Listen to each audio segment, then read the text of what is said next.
What's that game? Is it? I don't know what it is. But balls were being thrown in the air and we landed on the magic numbers of 7, 8 and 9. 7, 8 and 9 is not in sequence when you're trying to reach 10. It's the increase by which you will be purchasing petroleum products from 2 days ago.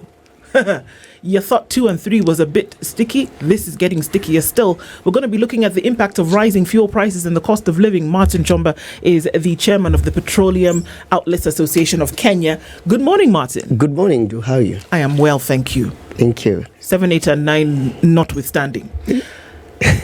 We want to welcome you today with the proverb, and Dennis is going to share that, and then you let us know your interpretation of it. Now, our proverb comes from Nigeria, and it goes like this. The frog does not run in the daytime for nothing.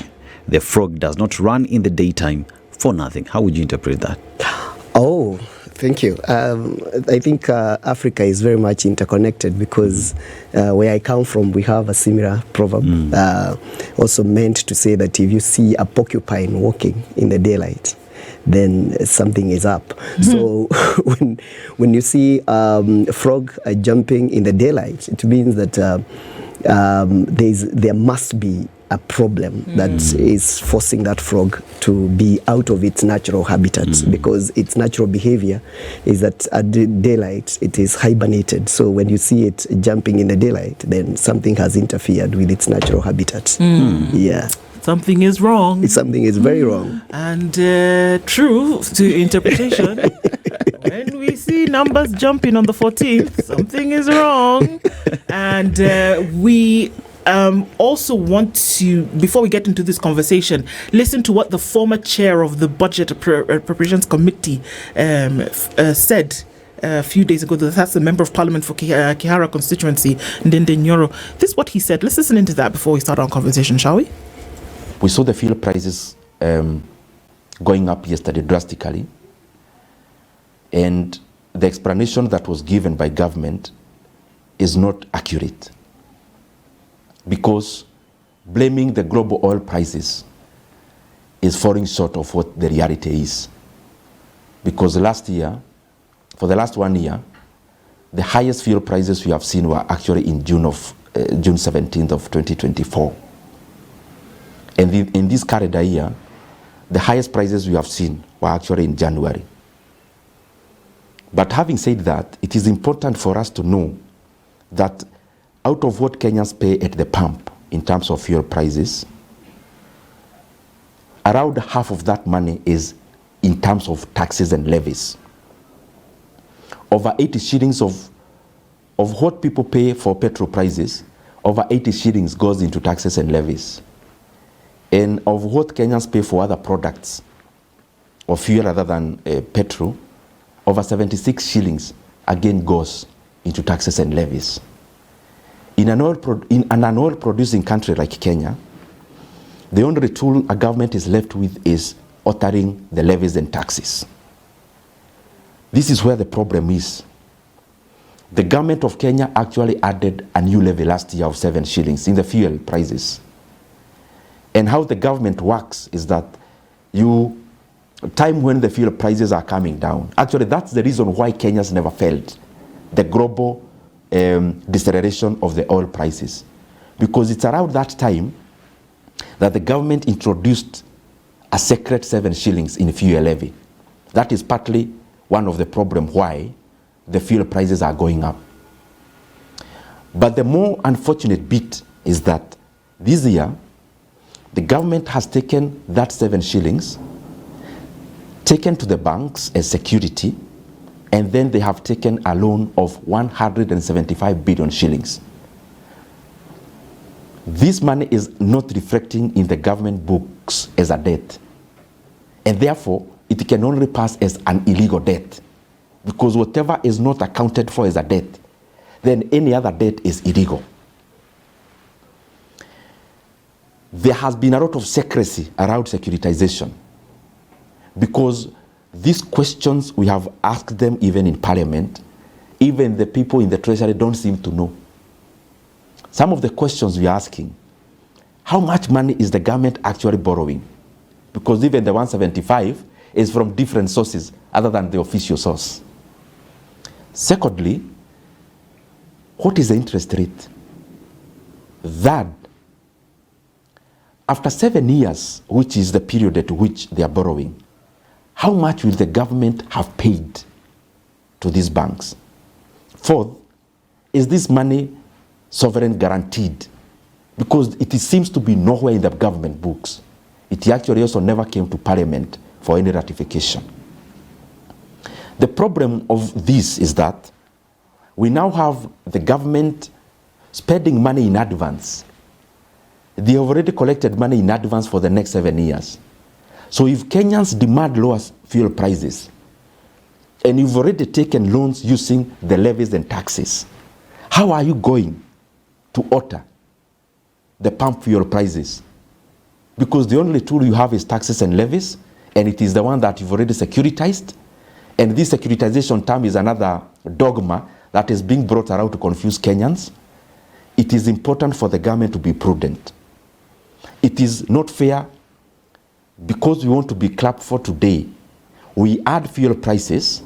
We actually go to the banks and take loans using the same levy, which in a bad day is what Kenyans will demand it gets lowered for the fuel prices at the pump to actually be managed. The other thing I want to highlight is that beyond the people in the National Treasury who are clearly engaging in an illegality of borrowing money and hiding that borrowing, even the banks that are lending money using this securitization issue, they need to answer questions to their shareholders. This money you are lending, how is it secured? If the fuel levy in terms of what Kenyans pay is only created through a gazette notice by a memorandum from the cabinet secretary, what if another cabinet secretary gives the one that lowers the levies, which the banks are already holding as security for the loans? And lastly, in the affairs of financial management, you must never favor any of your creditors, because what basically you are doing is to open a floodgate. If you securitize fuel levy, like the one they are doing, the 7 shillings, they're in the process of doing another 5. Then what if now a Chinese lender comes and they want to securitize our VAT? And another one comes, a lender, they want to securitize our payee. What will be left for the government to do, the governments that are in power or that come to power? It is important for Kenyans to know that the explanation that was given in terms of fuel prices is actually not true. The truth is introduction of new levies, but more importantly, the illegal borrowings that are happening around fuel levy. The questions I'm asking, or the voice I am airing, it is just for the love of the country. Because if we do the same on all the other funds, the government is doing the same in terms of sports fund, we do the same in terms of fuel levy, then where is the flexibility for the governments to make decisions on how to expend their money when the government that is currently there is already spending money in advance? What if the other government that was there did the same, securitized the money in terms of all the taxes? Then what will be the role of the government now? Which decisions would they be making when the money is actually not available? So this is where we are, a long one, but to able to be listened to in its entirety of that statement. But if we look at it, the bottom line is that according to Ndindi Nyoro, he says that what is causing this large jump in the fuel prices that we've seen after the IPA regulation on Monday is not what we would think it would be when we see the conflict that's happening between Israel and Iran, or what we saw previously with the Russia-Ukraine war, when those high prices then were attributed to those conflicts. But that what we are seeing is that there is a securitization of monies within government. It is levies, it is new taxes that is being used to pay for this illegal borrowing. Martin, would you be in agreement? I would be in agreement and say Okay, I'm not privy to how that has happened in terms of securitization of that money, but that would be a very dangerous trend if that happened, because we have what we call the continuous government, and whatever the government of the day does today, it must be cognizant of the fact that when they are out of power, somebody else will be managing the affairs of the state. And if you securitize a levy, it means that the other government that comes will be collecting levy and paying the debts that you secured using that levy. And I think it would be a very absurd economic management of our country. Having said that, I would want to say that the industry that we run in petroleum is somehow not the way I would think or imagine that a capitalist system of economic affairs like Kenya would be run. For instance, I am of the opinion that in as much as we control the prices and we do all these manner of things, there are gaps within the supply chain. And for instance, you'll notice that the component of taxation within our petroleum prices counts for more than, give or take, it's 70 to 80% of the cost, meaning that about 80 shillings or thereabouts of the component of pump price of petroleum today is basically taxes. And one of the component that I feel as an expert within the industry is not very well justified is what we call the VAT. From the face value, VAT means value added tax. I don't think there's any value that we add in petroleum in this country, because we don't have a petroleum industry in Kenya. We have a petroleum logistics industry. Unless you tell me transporting petroleum from Mombasa to using Kenya pipeline to Kisumu, you have added value. And I don't think that is the case. So we trade petroleum the way we have imported it. It has no value added whatsoever. So for me, when we put the VAT component, other than it being just a way of holding capital or holding cash so that probably the government can be using that money, there is no other value that we add in that. And I feel that is lopsided for me. Why? Because the amount of money we hold, or rather the government hold as VAT in the industry is big. If you look at 16% of a problem, we consume about 400 million liters a month, thereabout, give or take, and you multiply that by 16%, you realize the amount of money that is just being held from the economy, which would go a long way in easing the issues of cash flow within the economy. And for me, that I think is lopsided. In terms of the spike of petroleum that we have seen, there's one piece that would justify a rise, but that should not be taken to be the entire reason. When there's geopolitical tension, and especially in the Middle East, it is understandable that about 12% of global oil passes through the Strait of Hormuz, that is next to Iran. And whenever there are issues in Iran and they threaten to constrain the movement of vessels that bring about petroleum both to Africa and Europe, then we have extended journeys in terms of people trying to avoid that strait, and then that puts strain on supply, global supply, which now spikes the demand. And we saw that when Israel and Iran had a run in the last, I think, a month or so, where prices went up to about 6%.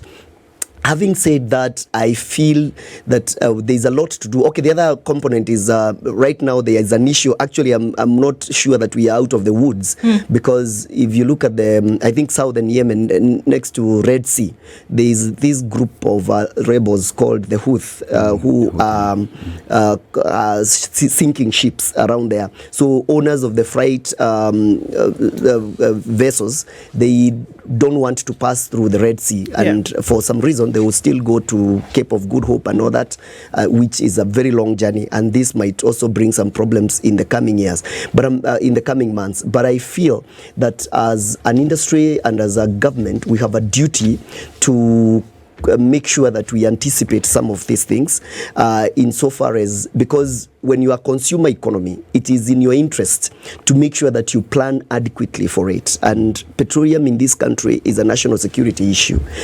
You realize that today, if something happened and there is no vessel that is able to come to Mombasa, we may not have stocks that may outlast us a month. And we are living in increasingly tensioned global systems where one issue can trigger these kind of things. So we have a duty to either invest seriously as a country with what I call strategic reserves, where you have product that can last you and help you hedge against these global tensions and the global spikes, because this is the only way we can take care of the common person in case of whatever happens, because we are taking every shock that comes out there. And this shock is exacerbated by the fact that in our local economy, we are relying on petroleum as the lowest hanging fruit, where we go to anytime. Today, if we need money, for whatever reason, if this country needs money, the first place everybody in Treasury and everywhere else will ask is, how is petroleum? Can we add this levy? You realize that just before President Ruto dismantled the cabinet after the uprising of Gen Z last year, just before that, I think the cabinet secretary for transport then, I think was Mr. Chomba Murkomen. Just before he left office, he sneaked in a levy in petroleum that was a bit people were not very much in agreement with, but it stays. It was, I think, 7 or 8 shillings thereabout, meaning if that levy was not there today, then the prices we are having would be buying fuel at 80 shillings. So 180 instead of 187 that is currently there. So I think also the number of levies that we put on petroleum have a long way to do with what happens. So the impact, I can talk about the impact of this, and this is what I'm feeling, that right now we are going to have a bit of strain. One, inflation. I think it was at 3.8. I can assure you it's going to go up, because whenever the prices of petroleum go up, this is an industry that carries every other industry. Yes, please. No, just continue. Yeah. So when this happens, is that we are going to see an increased activity in terms of pain in the small-scale industries, where we rely on transport or powered diesel engines to either make production or to make sure that they get their products to the market. So this is going to see the prices go up a little.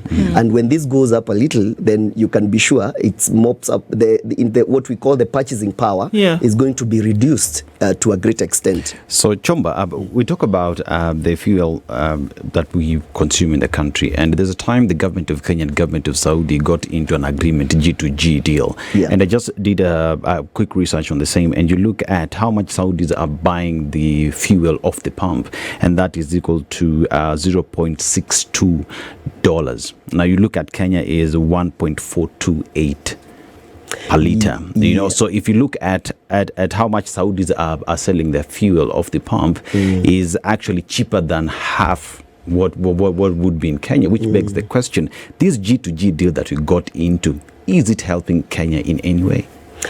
I have 2 answers to that. One is very positive. The other one is to the negative. The problem I would first say is that the G2G deal is very good. It's very good in that we secured what we call forex stabilization, because what would have happened is, if today we let off the G2G, it means that every month will require about $500 million mopped up from the economy on monthly basis, and this is what puts strain on the forex, and probably forex would spike to maybe 150 to 160. So if this happened, it would affect every other economic activity that we do, that we use dollars to import goods, and so this would also exacerbate the trade in the country. But having said that, is that also G2G has what we call fixed premiums, and in commercial agreements everybody hedges their side, okay?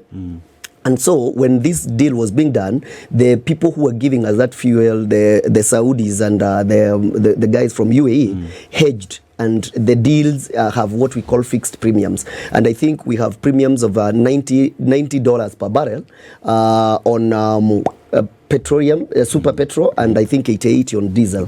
So what this means is if prices go beyond there, we are safe. But also, prices when they are low, we don't enjoy. Like now, there has been a spell where the prices have been low, but we can't enjoy that because we already have that fixed. So it is what I would call probably necessary evil at some point. It's not something that is very favors us when the prices are down, but it also hedges us from now the extreme where we have some countries in Africa who have been buying fuel to an equivalent of Kenya shilling 300. Kenya shilling, 240. So we may not get to that level. But then again, we also forfeit. If prices today went to 80 shillings per litre, then we still cannot have that. Yeah. So do we see the rise in fuel prices as a direct result of the 5 to 6 increase on world crude? Because we did see that, especially after the first attack that we saw between the US and Iran and all of this, we saw 5 to 6% increase on world crude. Do we see this increase now, July 14th, that after the regulation and everything that has been mixed and gathered by IPRA, do we then see that this is as a direct result of that increase? Because 5 to 6% is a big deal when we're talking about the global scale. And what we are being told, the pundits are saying that it's likely to worsen should the conflict worsen. It's a global phenomenon. It happens. It's happening to everybody. And so it wouldn't affect Kenya differently. But do we see that it's direct with what's happening in Kenya? Yeah, what happens, the way we buy fuel in Kenya, because of planning, we use what we call weighted average. And so in most cases you'll find that the fuel that we be consuming this month in the weighted average of last month and last month, half of last month, but one last month and part of this month, half of it. It's about 2 months to 3 months. So that weighted average has us now paying for the spike that happened in the month of June when that conflict was at its peak. What I am expecting is, because of the ceasefire talks around the whole issue, I'm expecting that the prices should ease. And we should see a slight drop, or not very significant, but a slight drop in the next pricing cycle, because right now we are not buying the way we were buying, but the product we are buying today is what we'll be consuming in the months to come. So we expect that the prices will have eased then. But should the tension go, we the way we are, and this is the problem of being a consumer economy, it works like a hydraulic.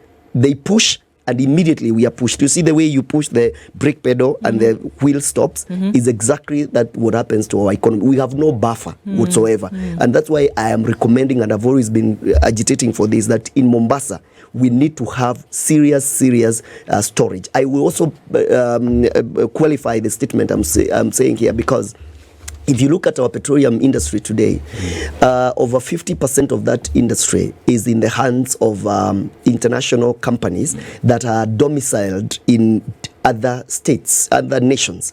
And as I'm a student of international relations, and I'll tell you this, if we have political tensions between countries, what you have seen the countries use are trade sanctions. And if a country today woke up and said that any company that is domiciled in our company is not going to trade with Kenya, and that country happens to be a country from whose these companies come from, and they stop their trading in Kenya for one reason or the other, then we are in limbo in terms of petroleum. So these are some of the things that we must, even as we encourage globalization and international trade interconnectivity, what we call the complex interdependency. But then again, we also as a country must look inward and see how do we hedge against international issues that are beyond our control, such that in case of anything, we still can last a month or two as we organize our Spice. No, it doesn't affect us. We say, yes, it affects us. Okay. Then we see world crude prices rise by 5 to 6%. Then we say, okay, but we have fuel and we're fine. Then comes July 14th and the prices rise by almost 10 shillings across product. And then we say, well, okay, so it's just fuel at the pump, isn't it? And we'll be fine. And then maybe next month they'll, like you said, it's not the fuel that you've bought that you're using today, that you've bought today that you're using today. You're using what you've bought maybe a couple of months before. Yeah. So you experience a rise or a spike because it has to be applied from what is currently happening. But then why are we bothered? Because is it not just fuel in the tank? What happens? We say that there's a connection between the cost of living and the cost of fuel. Explain. 100%. The cost of petroleum is the bedrock. It's actually the spine that holds the economy, because there's no sector that I know of that is not connected to petroleum, including what you're doing today. You come in here, you used a vehicle that had to be powered either as petrol, as a mode of propulsion, or diesel. But either way, you found yourself here using petroleum. The mama mboga that is taking the mboga to the market is using petroleum. It doesn't matter whether it is the boda industry, whether it is the aviation industry. Everybody is propelled by petroleum, and that's why anything that happens to the petroleum industry sends shockwave across. You see, when countries like Russia are sanctioned on petroleum, the world economy feels. And most of these world economic giants, they are themselves producers of petroleum. Like today, US is the number one producer of of petroleum in the world. And when there's an issue like it's happening, you'll feel the shocks also in the US. So how much more a country like Kenya, who we don't have, I've heard people say that, we produce petroleum, but we are far away from it, and even what we would be doing in Turkana would not be sustainable in Kenya, because as it were, we don't have a refinery. So even if we are producing crude, because the other thing that people must know is that we don't excavate, or rather we don't get petroleum in its the usable state. So it has to be taken to refineries. So you'll find that the ones that we do in Turkana, when we were doing those trials, they could not even be used here, because even the cost of taking that to a refinery is very high. Those of us who have been around for some time will remember that we used to have a refinery in Mombasa, but it's defunct. Why? Because it was designed to cut very raw products, and very few, that is petrol, diesel, and IK, what we call illuminating kerosene. Today, the refineries around the world have been built for efficiency. It's like running a vehicle that uses carburetor today, as opposed to the ones that we are using today, EFI and VVTI, VVTIs, whatever. So it's not sustainable. So we have to rely on developed economies insofar as petroleum industry is concerned, and that's why I said our industry will always operate as a hydraulic. So whenever you hear an issue, it doesn't matter what it is. Today it will be Israel and Iran conflict. Tomorrow it will be Iran and another country, or UAE and another country. But Kenya, we will feel it, because we are a consumer economy that has not adequately planned to hedge against that. Because for me, the only way we'll do that is if we can have reserves here in this country, probably in Mombasa, that can help us last about 5-6 months in case of anything that happens. But today, if we last a month with the oil reserves that we have, we'll have stretched our luck too far. Do we have oil reserves in Kenya? We don't have oil reserves in Kenya. What we have is storage for the few days that we are using. For instance, in Mombasa we have storages, and Kenya Pipeline has built storages that we call common user facilities, where anybody who brings in petroleum, the companies that participate in the G2G and importation of petroleum, that is where they put their molecules, their products. So they are just depots. They are actually not storage facilities. They are just depots where you are supposed to go and collect your product. So what stops us from having reserves? Because unlike other countries, you have policies, strategic reserve policies around importation of fuel and oil? What stops us from having that?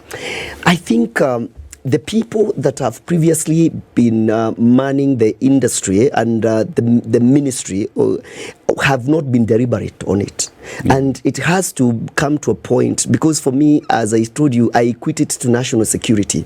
And the national insecurity issues are increasing by day. So any prudent person in charge of the sector today in this country, the petroleum strategic reserves would be first in their mind, and they ought to be spread across this country. Because remember, there's a time in 2022 when there was an issue, and anywhere you went there was no petroleum. And the issue was very simple, that the prices that we were getting were similar. In every village there's this guy who is selling to Probox and Sientas, and those people could not access. Actually, they are the people that we started representing when we started the organization, because that is who we are. When we could not access the petrol, it became logistically impossible for the people who have the big stations in town to actually fuel motorbikes. Because I come from a village called Kangaita in Kirinyaga constituency, and the next pumps that you'll find that are big stations are in a town called Kerugoya. So if in my village in Kangaita, there is a place called Gitombe, Kearida, all those places, if there is no one selling petrol, it means all these motorbikes will all go to Kerugoya town. And when they go to Kerugoya town, you cannot fuel 1,000 or 2,000 motorbikes, even if you have the product. And that's why I'm saying today, we need to have a strategic reserve policy, so that we have this spread across the country. Whether you're in Kisumu, there's a strategic reserve product depot there, and so that in case of anything, because we cannot rely, we are living in what we call in international relations complex interdependency, where each system is dependent on the other. Every country is dependent on another country, and in case there's a problem in one country, it affects everybody. But Chomba, is it a question of we don't have thinking heads, or is it a question of will? And just give me a moment to just digest this, because in my layman's way of thinking, this is common sense for any country. We have people who are in that space who travel the world. You see what other countries are doing. I'll give you a case study of India. India is heavily dependent on imports. 85% of India's crude oil is imported, mainly from the Middle East, where we get it from as well, and recently from the US, Russia, and some parts of Africa. Now, India is the third largest oil consumer in the world. So they took their practice from the US, and they also looked at China. So for us to then look at the best governance practice in coming and formulating policies around imports of fuel and oil, it's very, very simple. So for them, it's coming up with a strategic petroleum reserve. So India developed that. And that's why the model around India is what the US is doing, what China is also doing. Build underground rock caverns, get as much as you can, spread it out like they were saying in the villages. In India, you have Karnataka, you have Andhra Pradesh, you have all these other parts where they have millions of tons of reserves. That is just phase one. Phase two is now looking at where else can we get to in terms of public-private partnerships. Number three is then looking at how then do you diversify, because if you are an ally to the US or to Russia, and US has a problem with Russia, that's where you're getting your oil from, then where else do you get your oil from because of the geopolitics? Why are we not thinking like that? I am afraid that a while ago, some of us used not to really speak, because we used to think that people who run the management of countries are very brilliant, up until you start discussing some of these things. You realize what you are calling common sense sometimes is not very common. Today, if you are importing fuel in Kenya, you have to put something we call the line fee. You have to have at least 1 million litre in that system. So because your fuel will be pushed by somebody else's fuel to reach Nairobi or Kisumu. It's the same concept, very simple. if I were running, or if I were to advise anybody running that, we would come up with a policy, because we are not short of examples like you've just put there. Anybody investing in petroleum industry here ought to build strategic reserve where there's a certain number of liters that you must be having in this country, domiciled in this country in case of anything, so that we are not just running on hand-to-mouth kind of the way we are running the reserve. So in my view, it is high time, because this is what I tell people. We say we are African when we want, and we say our economy is small when we want to justify some things. But when we want other things, we talk of world best practices.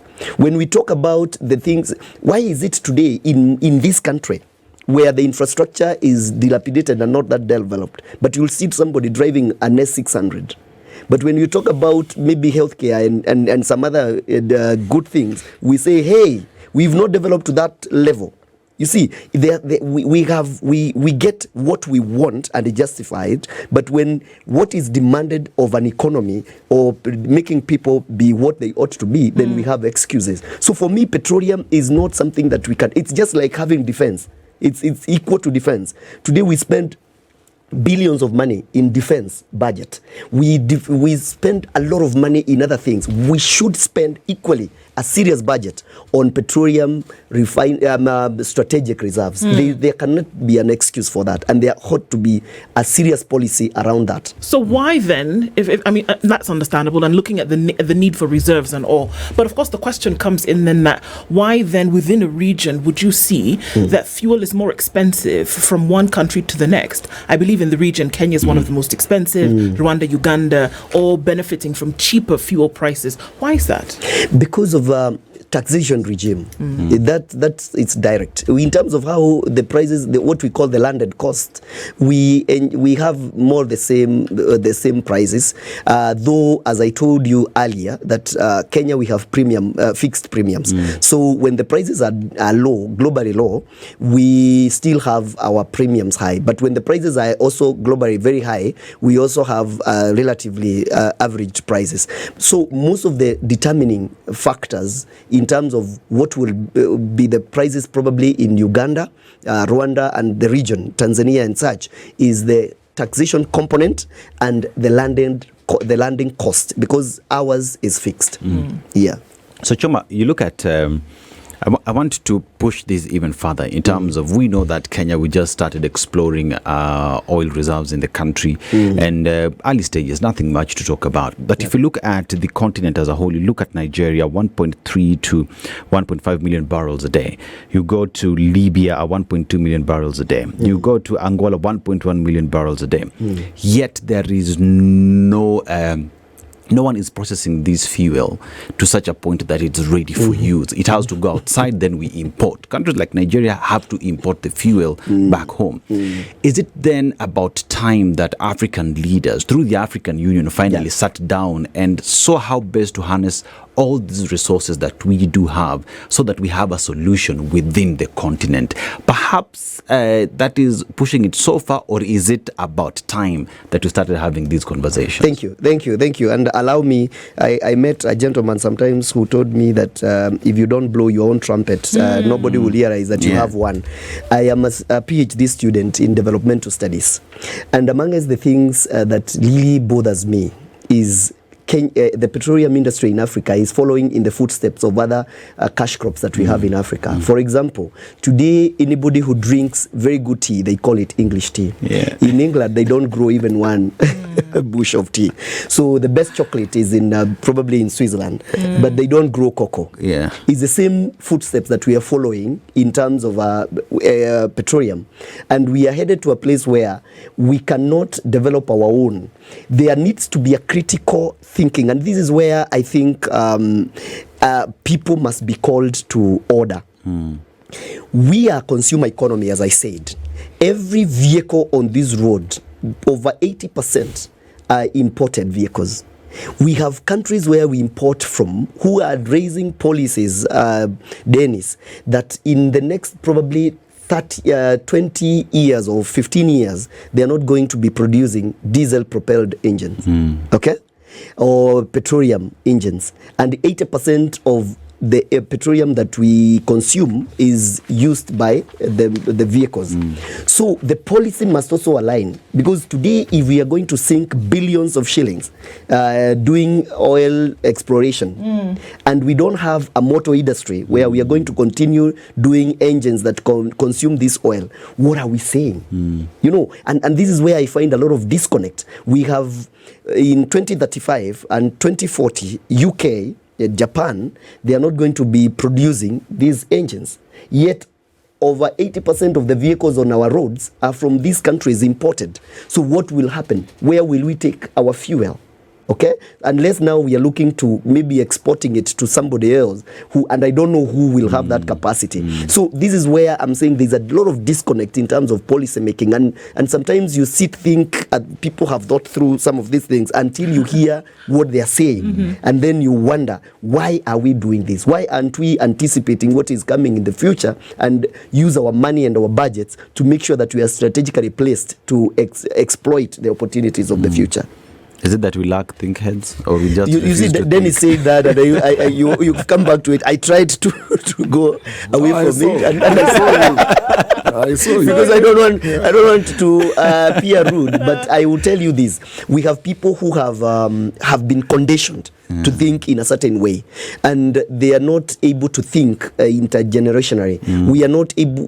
We are afraid of thinking and planning ahead, such that people who get today in ministries and in government where policies are made, they become hostage of the old way of thinking. And anytime you try to upset the status quo, then you are looked as the black sheep. And it is happening even in our industry. Sometimes you find yourself having to be very measured, because every time you think out of the box, it's like you are trying to upset the status quo, and that does not augur very well with octogenarians who have been there in the industry for so long that they feel if things are not done this way, then they are not okay. And that's why we are challenging them. We are telling them, 2045, my son and your daughter will be the guys driving in these streets. The kind of vehicles they will be driving, they will not be requiring the petrol and the diesel that we are using today. They are requiring another mode of propulsion, maybe energy. Shouldn't we probably be investing in production of energy and those kind of things? But if we can't think of strategic reserve, we are thinking EV right now. Yeah. I mean, Chomba, back to the VAT question. Yes. It makes you feel defeated, I know. because you're thinking there is welcome to my world. There is a way out with this situation. But back to the question of VAT. Ndini Nyoro says taxes and levies, and we all know this. Yes. Half of the pump price is going to taxes and to levies. Yes. And there's a point where he said it is not fair. When you look at, for example, VAT, and I'm beginning to see a broader picture of how we are using VAT. In this case for fuel, is VAT being used as a revenue tool? Or is there some value creation? I'll be very candid on that question. Like I said when we started, I said that we don't have an industry. We have a logistics, petroleum logistics industry. It's not a petroleum industry. So we just get the fuel the way we got it in Mombasa is the way it's used. We don't change anything. We don't change anything. And I'm not an economist, but I know value added tax. It means that there's a value. When you got this bottle of water, there's a value you added to it, and that is what you are taxing. Yeah, you're taxing. Yes. You know, and there's no value whatsoever we add in petroleum in this country unless you tell me transporting it is value, and then the VAT should be on transport. It should not be on the product. Right. So a VAT on petroleum to me is a government way. From 2018, it was designed to be a government way of just mopping up revenue, just, and I don't want to call it revenue, because revenue is justified in my view. So it's just a way of mopping up cash for dispensable cash for the government. Why am I saying this? If you look at the component of VAT, it accounts for about 12 or 13 shillings of the pump price we have today. Per liter. Per liter. So if that is 16%, if you do 16% of 186, I don't know how much that is, but it's quite something. Yeah. And you can multiply that 13 shillings or just call it 10 shillings by about 400 million liters that we use monthly, and you see how much money that the economy is holding. For me, I am not an economist, but I usually say this, Dennis, that the government is not the biggest employer. And if we want to reduce the issues of joblessness in this country, we must incentivize the SMSEs. This money that we are holding in terms of VAT is money that would be, if you see anybody doing a petrol station today, they are not doing a petrol station because petrol has not been paying. If they are doing a real estate behind the petrol station, you see a lot of other businesses. And these businesses are what now are employing. Today in this country, we have 7.2 million SMSEs. If we want to make sure that we increase the level of employment in this country, we don't need to do much. We just need to empower these small businesses to at least have 2 more employees. And that will be 14 million jobs created just like that, instead of going for the government. And so for me, if we could release some of this money to the economy, it will incentivize businesses. And the other issue that I usually say quite a bit is that we must make sure that the government don't borrow as much as they are borrowing today in the banks. That could take us another hour, Martin. Please. And, they release that money to the private sector and we develop businesses. Good for us to get these insights and to look at how this actually does affect us, and to then be opened a little bit more on that. Martin Chomba, Petroleum Outlets Association of Kenya chairman, has been here with us this morning. Thanks for rounding out the conversation this morning on The Situation Room. Thank you for having me. This is The Situation Room, the only way to start your day.